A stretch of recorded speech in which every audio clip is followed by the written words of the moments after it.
हैं, खेसारी भाई बोलते हैं आप पवन सिंह के टीम में चले जाते हैं। फालतू लोगों की बात क्या करना है हमारा। नमस्ते पाई लागी, कैसे आप सब बात करने वाले मतलब जैसे वीडियो बनाओ अपना ये गधा घोड़ा बांध के नहीं रखते। हमारे वीडियो में गधा घोड़ा धनिया पुदीना आना होता है। खैर कोई बात नहीं, ऐसे लोगों से बात ही नहीं करना चाहते।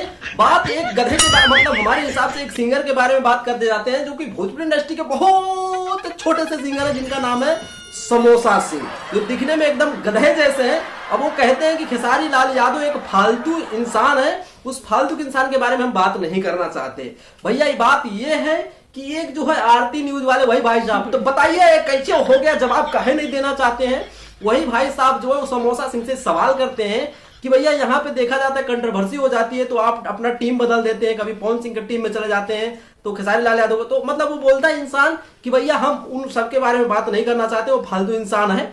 तो कहने का मतलब इनके हिसाब से जो है पवन सिंह हो खेसारी लाल यादव एक फालतू इंसान है। अब भैया पवन सिंह की बात नहीं करते, वो फालतू होंगे, लेकिन खेसारी लाल यादव जो है भोजपुरी इंडस्ट्री में फालतू नहीं है। कैसे भोजपुरी इंडस्ट्री में खेसारी लाल यादव ना हो तो आप लोगों को पता है क्या हो सकता है। लेकिन बात करते हैं इन महान भाव के बारे में जो कि भैया एक धरती के बोझ ही की तरह है कि कोई इनका कुछ काम ज्यादा है नहीं भोजपुरी इंडस्ट्री में।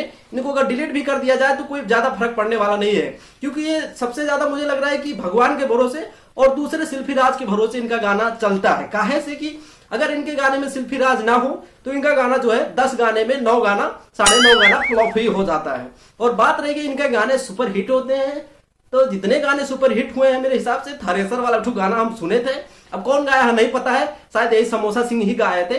लेकिन इनका गाना जो जहां तक देखा जाए तो एक भगवान के भरोसे और दूसरे जो है शिल्पी राज के भरोसे चलता है। बाकी तो मेरे हिसाब से नहीं लगता है कि इनका गाना जो है मुझे अच्छा लगता है। गाना सुने तो कहीं कौन में गाते हैं कि मतलब गटैये जैसे लग रहा है कि खुला ही नहीं है। मतलब ऐसे ऐसे लोग को कौन सिंगर बनाए देता है। मुझे लग रहा है कि धान चुरा के भागे थे बचपन में और धान चुरा के सिंगर बने होंगे, तभी इसी टाइप के सिंगर बनते हैं।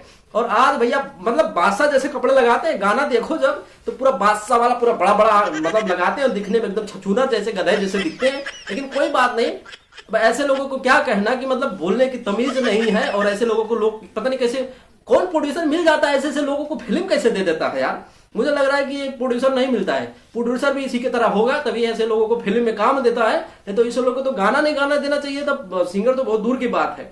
मतलब बोलने का तमीज ही नहीं है भाई साहब। अरे भाई खेसारी लाल यादव रिस्पेक्टेड इंडस्ट्री के सबसे बड़े सुपरस्टार है, कम से कम उनके बारे में बोलने से पहले एक बार सोचना चाहिए था। उन्हीं की आज बदौलत 2-3 बार हो गया है खेसारी लाल यादव को बहुत टोट मारता है। एक बार तो मारने पहुंच गया था ना 150 आदमी लेके, कुछ नहीं कर पाया था, वहां से मुंह लटकाए हुए आया था। फिर से जो है कोई सवाल कर रहा है तो अच्छे से जवाब कर देते, हाँ भैया बढ़िया इंसान है, ऐसे इंसान है। भले तुम्हारे मन में यार 4 गाली भरा हुआ हो, तुम्हारे लिए तुम्हारे अंदर गाली भरा, तुम क्या करें के लाइव तुमको गरियाए रोज। और खास तुम जैसे लोगों को कौन काम दे देता है यही नहीं समझ में आता है। बाकी अपना अपना सुझाव सलाह कमेंट करिएगा। बाकी वीडियो अच्छा लगा तो वीडियो को लाइक मारिएगा, बाकी मन करे तो चैनल को सब्सक्राइब भी कर दीजिएगा। चलते हैं आज की वीडियो में, अंदर है। नमस्ते।